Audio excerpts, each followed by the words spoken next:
Olá, turma, tudo bem? Bora lá para nossa leitura de hoje, né? Domingo, dia do Senhor. Vocês me perdoem aí, talvez se eu começar a tossir um pouco, né? Eu tô um pouco gripada, com uma tosse ontem, começou um pouquinho, hoje deu uma piorada, mas Deus é bom, né? E o Senhor, Ele nos guarda, nos livra, né? Vai nos capacitando para passar por essas adversidades da vida normal, né? Uma gripe, uma tosse, né? Uma inflamação na garganta, tudo muito normal para esse tempo maluco que a gente vive aqui em São Paulo, né? Tá bom? Vamos lá? Vamos orar para a gente entregar esse momento para o Senhor? Jesus, muito obrigado, Pai, por esse domingo. Muito obrigado por esse dia maravilhoso que o Senhor tem preparado para nós.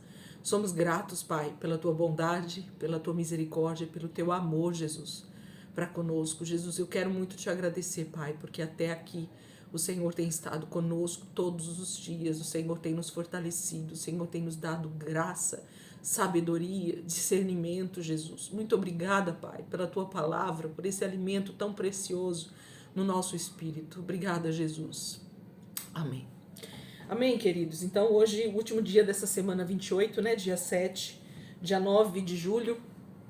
Hoje é domingo e a gente vai, então, dar continuidade lá em 2 Reis, capítulo 15, e depois 2 Crônicas 26, que provavelmente é um texto que é semelhante, né? A história é a mesma contada. Então, primeiro, 2 Reis, capítulo 15, diz assim: No 27º ano do reinado de Jeroboão em Israel, Uzias, filho de Amazias, começou a reinar em Judá. Ele tinha 16 anos de idade quando se tornou rei e reinou 52 anos em Jerusalém. Sua mãe se chamava Jecolias e era natural de Jerusalém. Uzias foi um bom rei e agradou ao Senhor, assim como seu pai Amazias. Mas, da mesma maneira que os reis anteriores, não destruiu os altares idólatras que havia nas colinas, onde o povo oferecia sacrifícios e queimava incenso. O Senhor o feriu com lepra e ele ficou com essa doença até o dia da sua morte. Por isso morava sozinho numa casa. Seu filho Jotão tomava conta do palácio e governava no lugar do rei. Os demais acontecimentos da história de Uzias estão registrados no livro da história dos reis de Judá. Quando Uzias morreu, foi sepultado com seus pais na cidade de Davi e em seu lugar reinou seu filho Jotão. No 38º ano do reinado de Uzias, em Judá, Zacarias, filho de Jeroboão, começou a reinar em Israel, em Samaria. Seu reinado durou 6 meses. Zacarias fez o que era mal aos olhos do Senhor, como os reis anteriores, pertencentes à sua família. Como Jeroboão, filho de Nebate, ele estimulou Israel a cometer os mesmos pecados. Então Salum, filho de Jabes, tramou contra a vida dele e o assassinou na frente do povo e tomou a coroa para si. Os demais acontecimentos da história do reinado de Zacarias encontram-se no livro da história dos reis de Israel. Assim se cumpriu a declaração que o Senhor havia feito a Jeú. Seus filhos até a 4ª geração serão reis de Israel. Salum, filho de Jabes, começou a reinar em Israel quando Uzias estava no 38º ano do seu reinado em Judá. Salum reinou apenas 1 mês em Samaria. Então, Menahem, filho de Gade, veio de Tirza a Samaria. Assassinou Salum, filho de Jabes, e se apossou do trono. Os demais acontecimentos a respeito do rei Salum e da trama que liderou estão registrados no livro da história dos reis de Israel.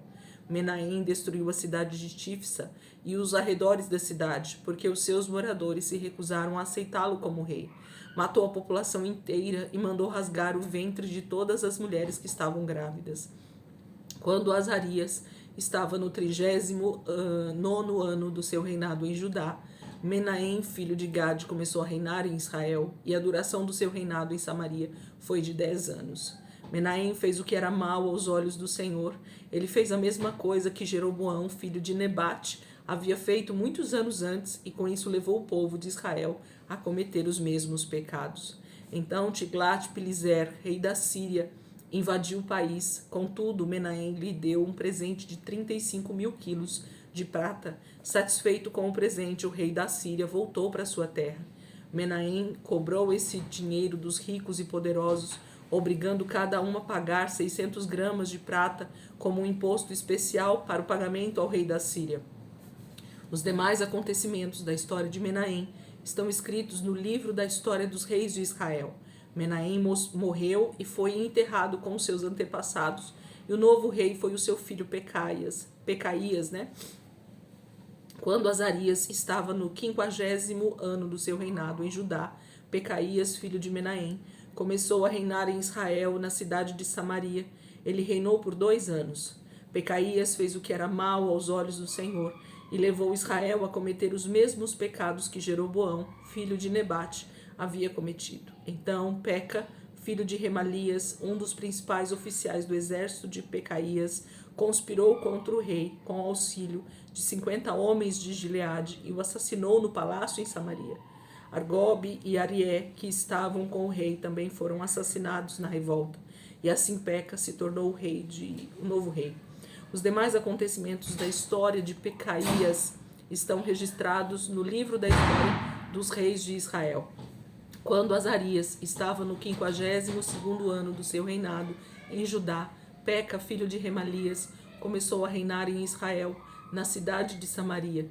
Ele reinou por 20 anos. Peca também fez o que era mal aos olhos do Senhor e não se desviou dos pecados de Jeroboão, filho de Nebate, que levou todo o povo de Israel ao pecado. Foi durante o reinado de Peca que Tiglat-Pileser, rei da Síria, dirigiu um ataque contra Israel. Ele tomou as cidades de Ijon, Abel-Bet-Maacá, Janoá, Quedes, Azor, Gileade e a Galileia, e toda a terra de Naphtali, levando o povo como cativo para a Síria. Então Oséias, filho de Elá, tramou contra a vida de Peca, filho de Remalias, e o assassinou e tornou-se o novo rei.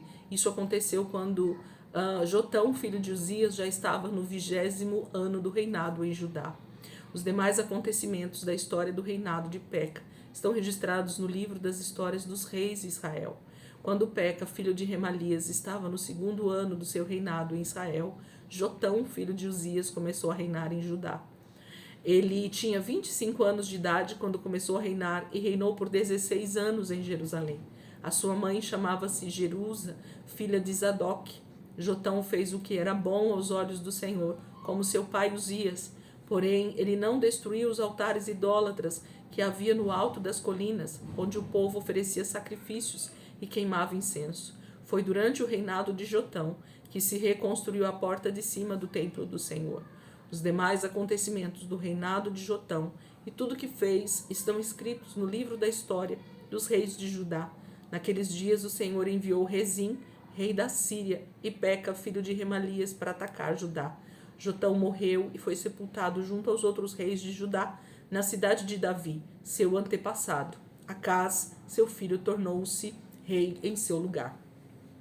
Percebam que o capítulo 15, ele vai retratando agora um paralelo, né, tanto sobre Samaria, sobre o reino do norte e seus reis que passaram, quanto o Judá, né, o reino do sul, e também os reis que passaram por lá. E nós já começamos a ver a Síria, principalmente, já começando com seus ataques sobre Israel, sobre Judá, né? A gente começa a ver essas tomadas de território nesse momento, porque o Senhor começa a vir com o seu juízo, tanto sobre Israel, o reino do norte, que não se desviou dos seus maus caminhos, adorou durante todos esses anos outros deuses em Samaria e em Dan, né? Havia os 2 bezerros que continuavam sendo adorados naquelas cidades, e Judá também não se posicionou, ainda que alguns reis de Judá eram tementes a Deus, por serem da família de Davi, ouviam sobre os seus antepassados,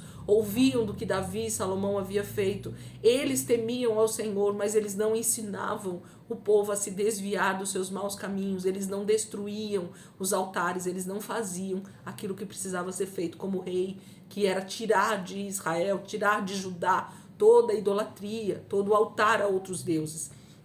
Eles preferiam deixar o povo fazer o que bem entendiam, e com isso o povo continuava adorando outros deuses, mesmo estando em Jerusalém, mesmo estando em Samaria, mesmo eles conhecendo o Deus que eles serviam, né, os reis deixavam que o povo fizesse o que eles bem entendiam. E isso traz maldição sobre a terra.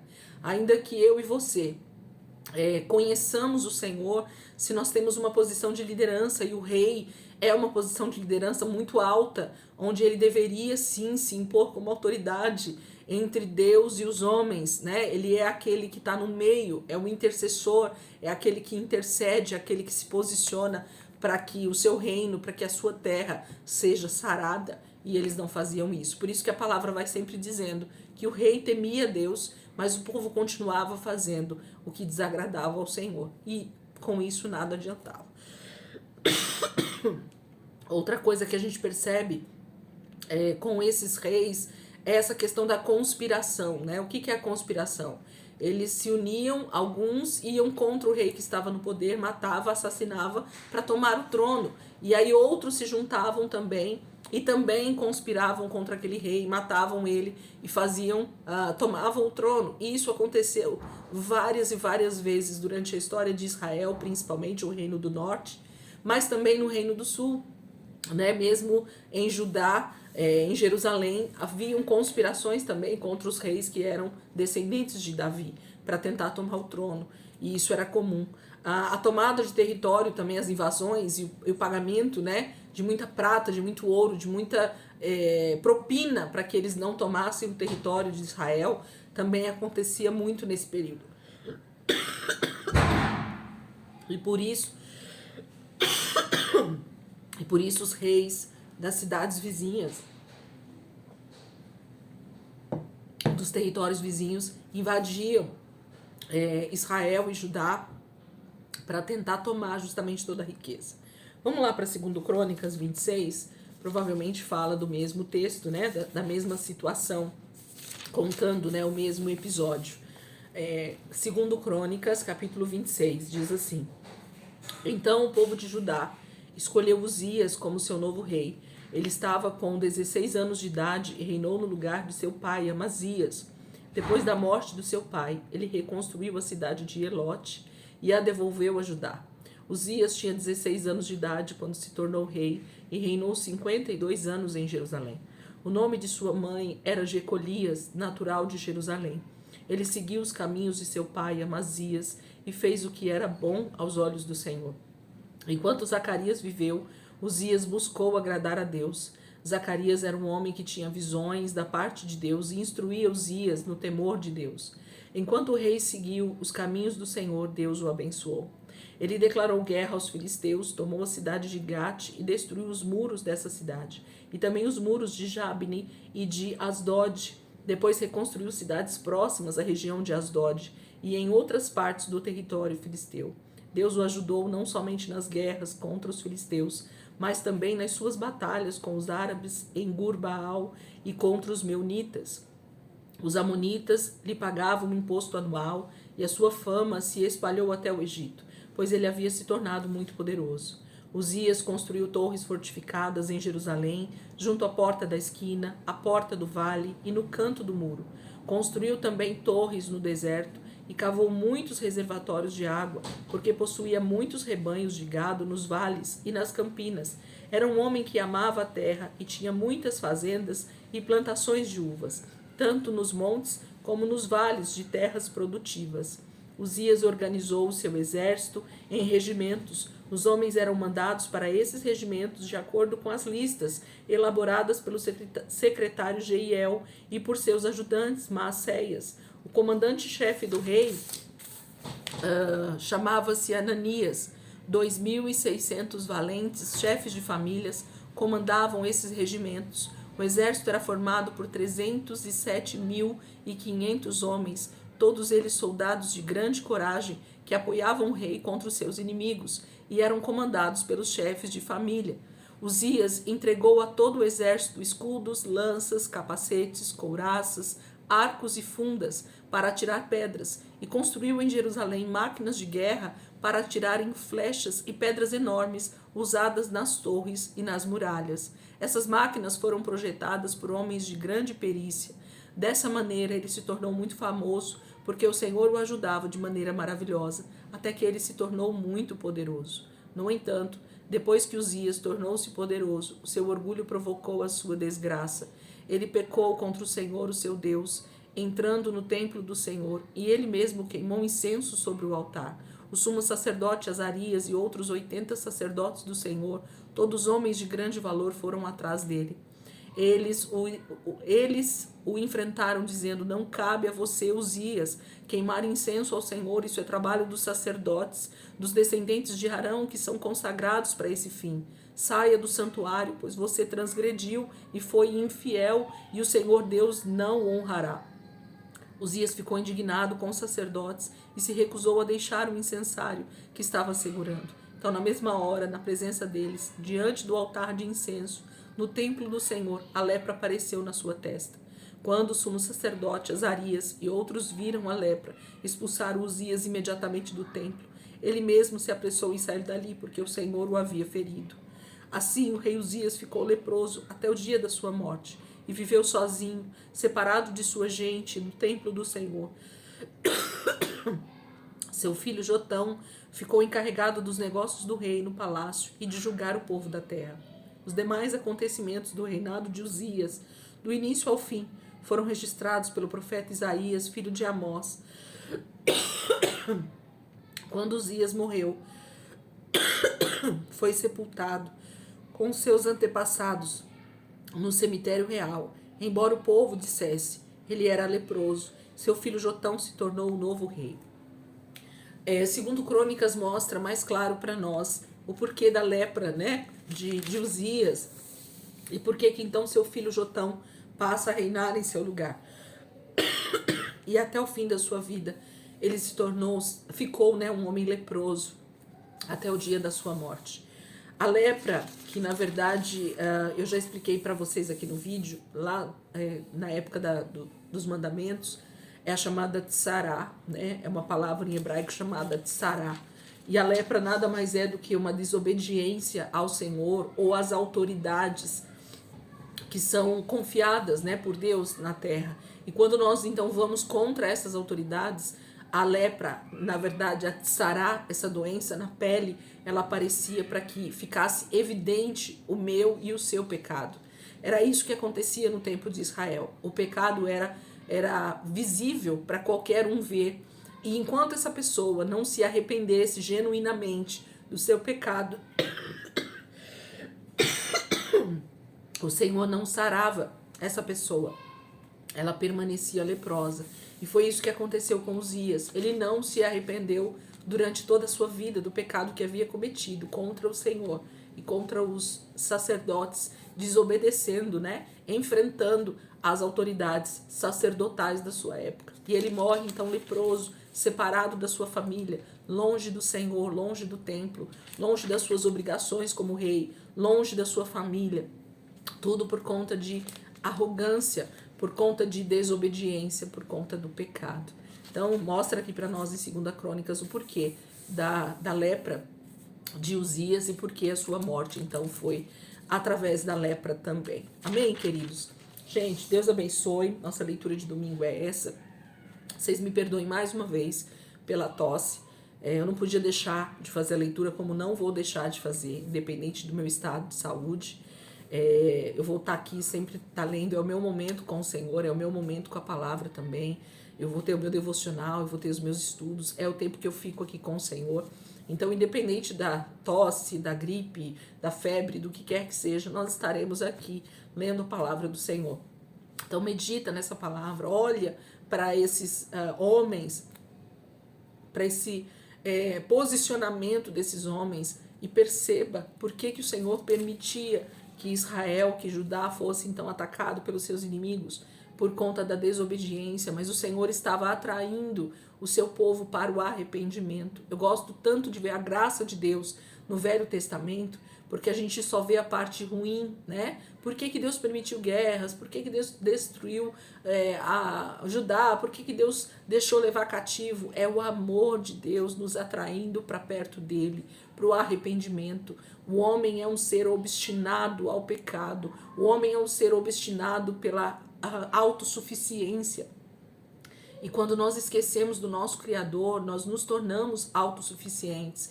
E é isso que faz com que Deus permita algumas coisas sobre a nossa vida para que a gente se volte para Ele, para que a gente se arrependa dos nossos pecados, para que a gente perceba o quão depravado, né? Isso fala da teologia da depravação.